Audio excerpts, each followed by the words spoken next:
Looks like we have some people joining here. Thank you for joining us today. We would like to start our presentation with a welcome from the City of Solvang City Manager, Randy Murphy. Randy? Hi there. Thanks, Danielle. Good afternoon, and thank you for taking the time to join us. Since I arrived in Solvang nearly 3 years ago, one of my priorities has been listening closely to our downtown business and property owner community. Over that time, I've consistently heard thoughtful and practical ideas about improvements people would like to see in the downtown area. Things like better parking management, cleaner and more maintained sidewalks, more clear wayfinding, more visible safety and security, additional public restrooms, and enhanced maintenance and amenities that support both business and visitors. Many of these requests are reasonable and widely shared. At the same time, the reality is that the scope and scale of these desired improvements exceed what the city can sustainably provide through existing general fund services alone, particularly while balancing needs across the entire community. That gap is what brings us here today. Improvement districts, such as Business Improvement District or Property-Based Improvement District, are one tool communities often use to allow local businesses and property owners to collectively decide whether they want to fund, manage, and prioritize enhanced services within a defined area. These districts are independent, locally governed, and shaped by those who would participate and fund them. This process is exploratory. No decisions have been made and no outcomes are predetermined. Today and in the coming weeks, the goal is to provide clear information, answer questions, and gauge interest in continuing the conversation. We appreciate your time, your engagement, and your willingness to share perspectives as we explore what makes sense for downtown Solvang. Thank you. Thank you, Randy. That was a great introduction to what we're doing here today. I'm Danielle Wood, Director of CivicMic, and we have been hired to work with your community and to help you to shape your community's future. So, as Randy mentioned, there's no predetermined path forward here. We are working together to try to understand the priorities of the community from business owners, property owners, and residents alike. So the city is dedicated to sharing options available to you to help enhance your services. And the city is also acting solely as a facilitator in this process.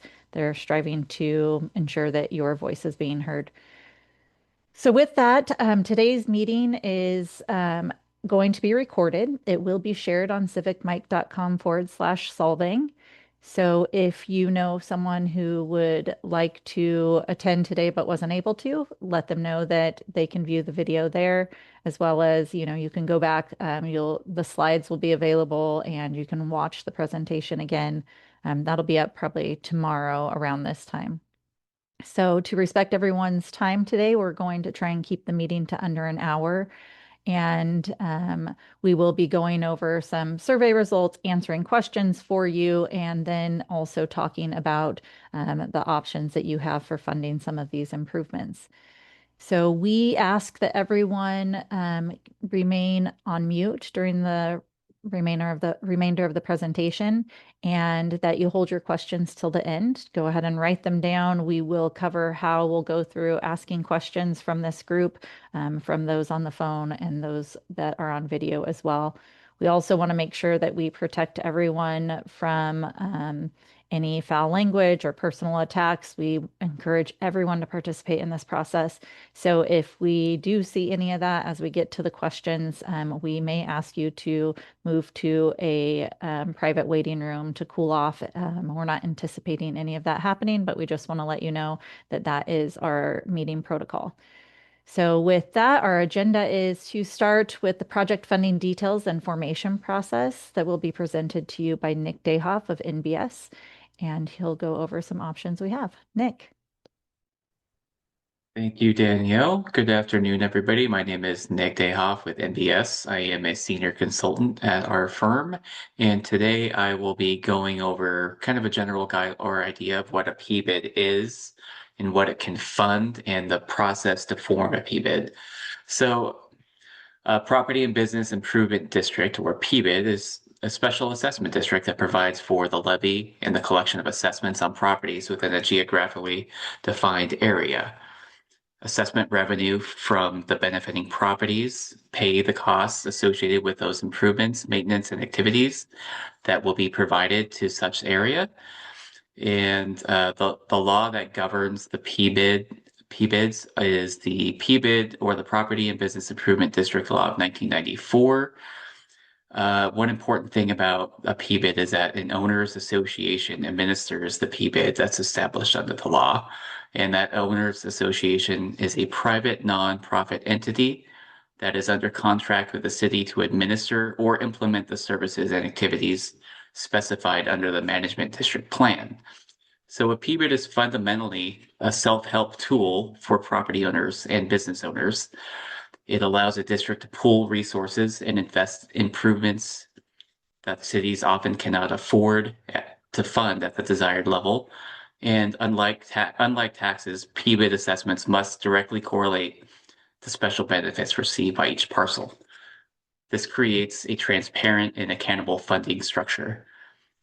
So PBIDs are very common in downtowns, commercial corridors, and tourism-driven areas because they provide stable, predictable revenue for long-term improvements.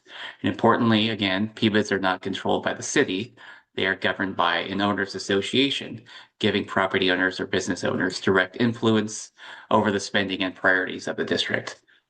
A PBID is an investment in the district's long-term competitiveness as well.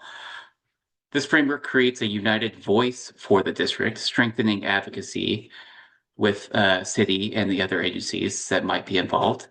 And this model has been used successfully across California, with many PBIDs renewing multiple times due to the demonstrated value of these districts.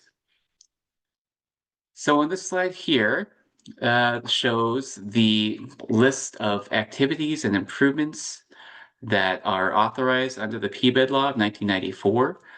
So activities includes things such as promotion of public events, furnishing of music in public places, promotion of tourism within the district, marketing and economic development, and providing security, sanitation, graffiti removal, and street and sidewalk cleaning, and any other services that would provide a direct special benefit to the properties that are going to be assessed. And in addition to the activities, we also have a list of improvements that are authorized under the PBID law. That includes the financing of parking facilities, benches, booths, kiosks, trash receptacles and public restrooms, lighting and heated facilities, decorations, parks, fountains, planning areas, closing, opening, widening, or narrowing of streets, and just kind of a long list of various things that a PBID can fund.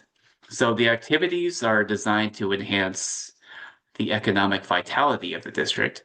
These aren't just nice things that are nice to have. They directly influence foot traffic, visitor experience, and business performance.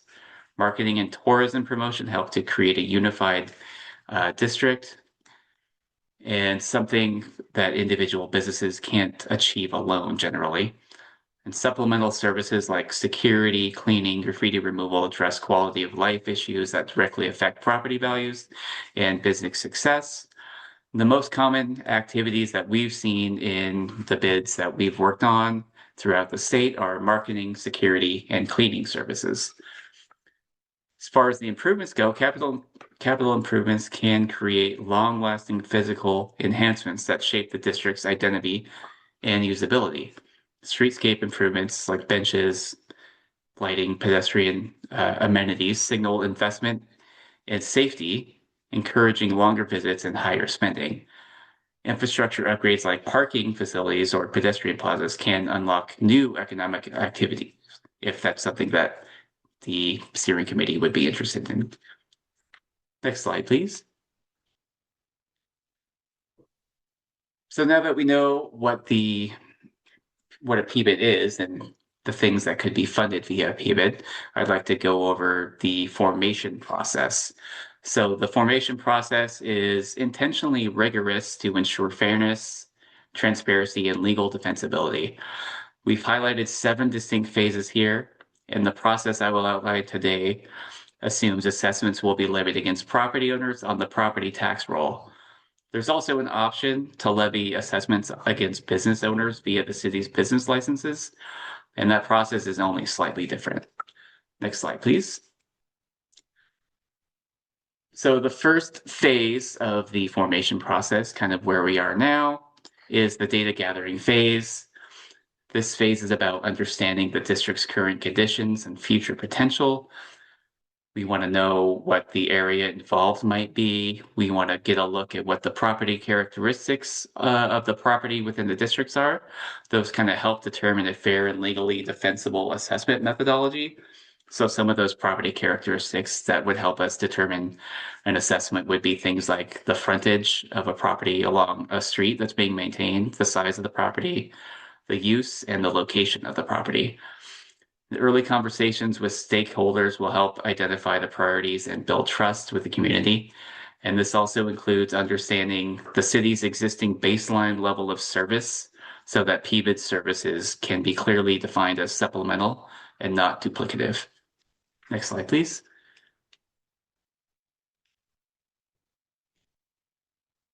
After we've gathered all the data, the next phase of the process would be to perform what we call a special benefit versus general benefit analysis.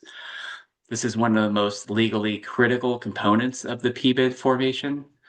A special benefit refers to a particular and distinct advantage to assessed parcels, not a general improvement to the public at large.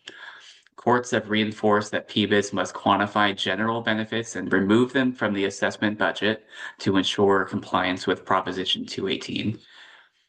This analysis protects property owners by ensuring that they only pay for services that directly benefit them, and it also strengthens the PBID against legal challenges by creating a clear, evidence-based rationale for the assessments.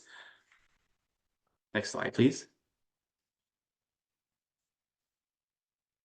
The next step in the formation process would be the development of the management district plan. So the management district plan is the PBID's constitution. It outlines what the district will do, how it will operate, and how funds will be spent. The engineer's report is also part of this process. It's a legally required technical document that explains the assessment methodology and demonstrates compliance with state law. Together, these documents provide transparency and predictability for property owners. They also serve as the foundation for future renewals, audits, and performance evaluations. Next slide, please. So after those main district documents are compiled, we can begin what we call the petition process. The petition process ensures that the PBID has meaningful support before moving to a formal vote. The 50% threshold is going to be based on weighted assessments, not the number of property owners or business owners, but the actual weight of the amount of assessment they're going to be paying. So larger contributors to the assessment have a proportionately greater influence in determining whether the PBID moves forward. This phase is often where outreach, education, and one-on-one conversations are going to be the most important as we're trying to gather support for the PBID. So petitions are not votes. They are simply just authorizing the process to move forward to the next step. So this stage, we need to, after we determine what the budget is, what the boundaries are, what the boundaries are going to be, and how much each property owner is going to pay, then we need to get 50% of property owners that represent, or let me rephrase that. We need to get property owners that represent at least 50% of the assessments proposed to be paid to sign in favor on this petition in order to move forward. Next slide, please. So once we meet that 50% threshold, we can move forward to actually going to the city council. And at the city council, we'll have our first city council meeting we call the resolution of intention meeting. This is where the city council considers the petitions and the management district plan and engineer's report and adopts the resolution of intention, setting a public hearing date, and also ordering the mailing of assessment ballots. So basically, this meeting formalizes the city's role and sets the timeline for the ballot process. The resolution of intention also signals that the city has reviewed the management district plan and engineer's report and finds them to be in compliance with state law. It also triggers the official mailing of the ballots, which must follow strict procedural rules. Next slide, please.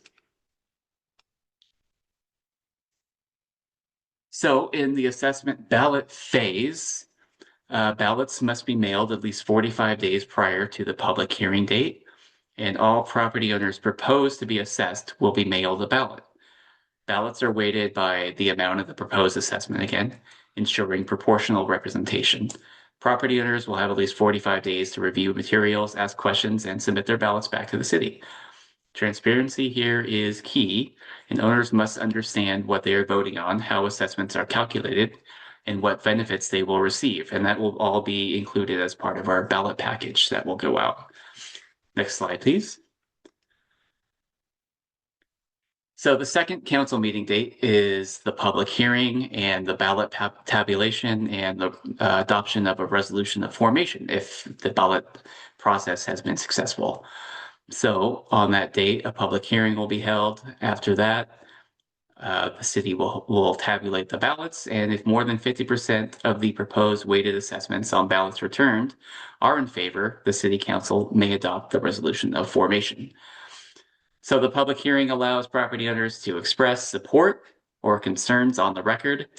Ballots are tabulated in public to ensure transparency and trust.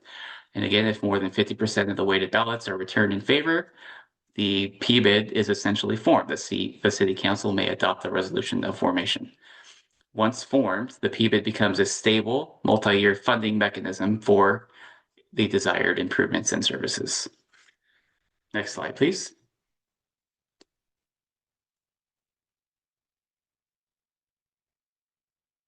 Next slide, John. All right, thank you. And finally, this exhibit shows the initial draft boundary that has been proposed by the city, which can certainly be amended as this process moves along. But we just wanted to kind of show what the area in question, at least at this draft stage, is.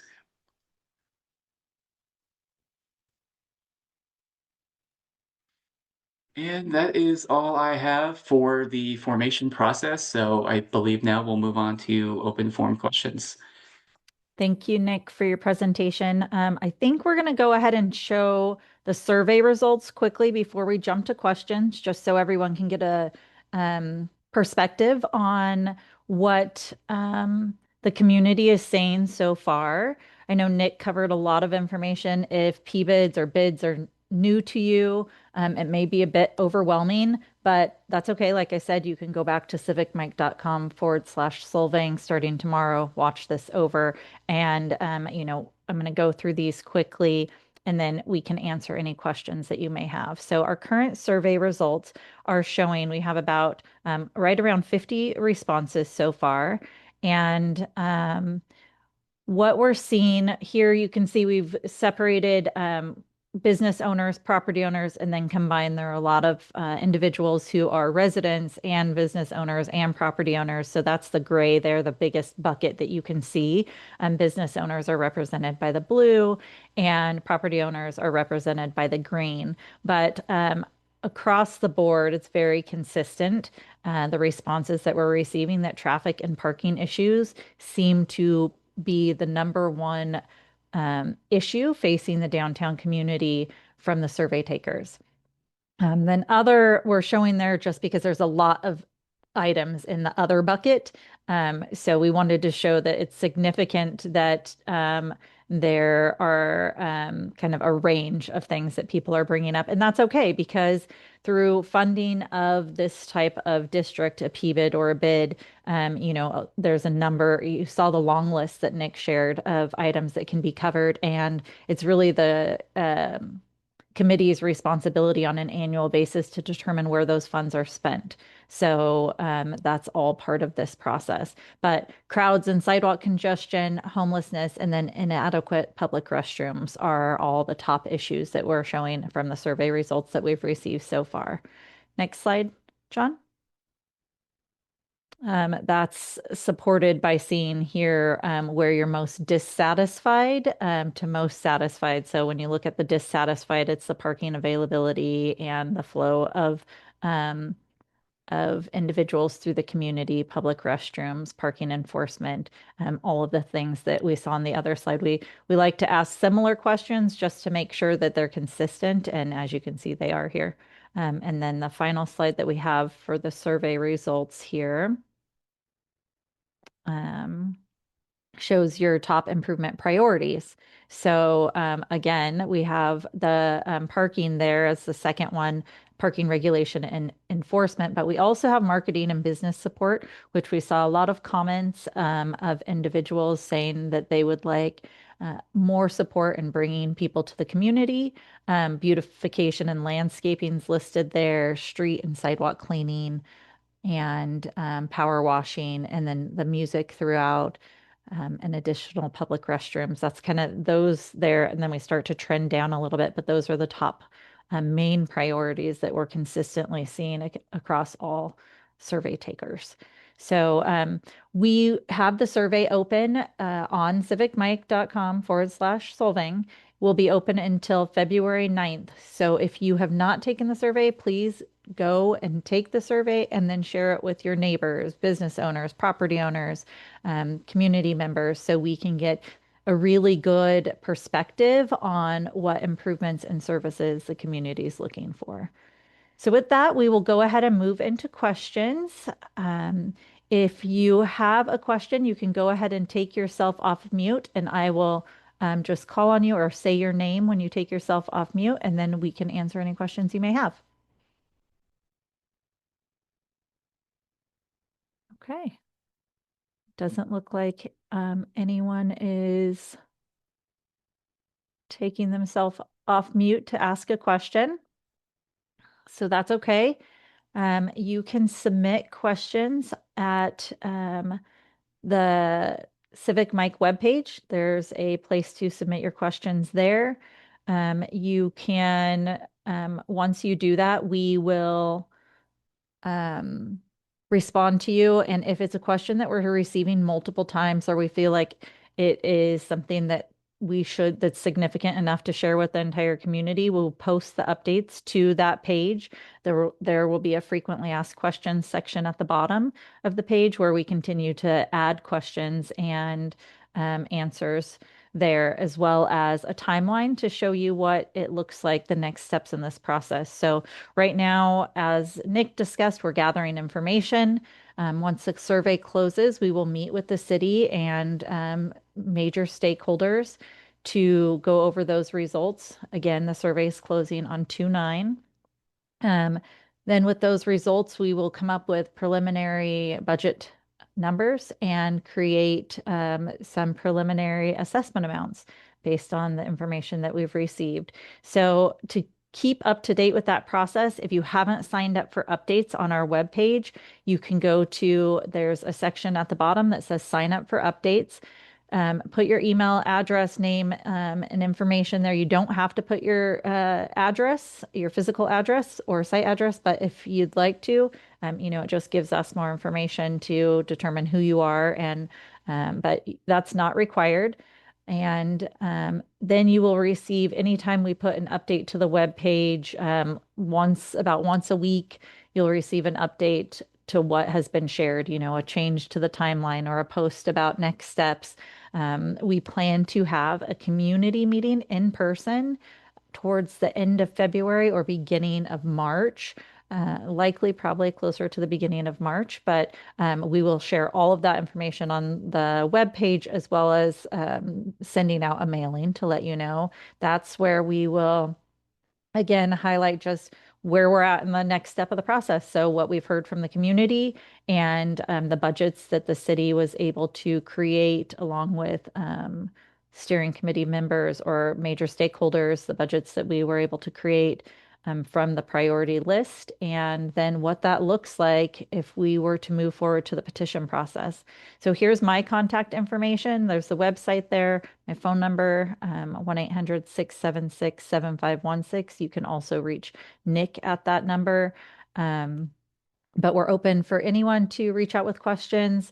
Once we get to the petition phase, it is, 50% of the community that will need to sign the petition to approve to move forward in the process. So without major support, this doesn't move forward, and that's fine. But the city wants to explore what your options are and see if this is something that you're interested in. So we appreciate everyone taking the time today to join us. Please share this video with your community members, and we look forward to moving along in the process and determining if this is the right fit for your community.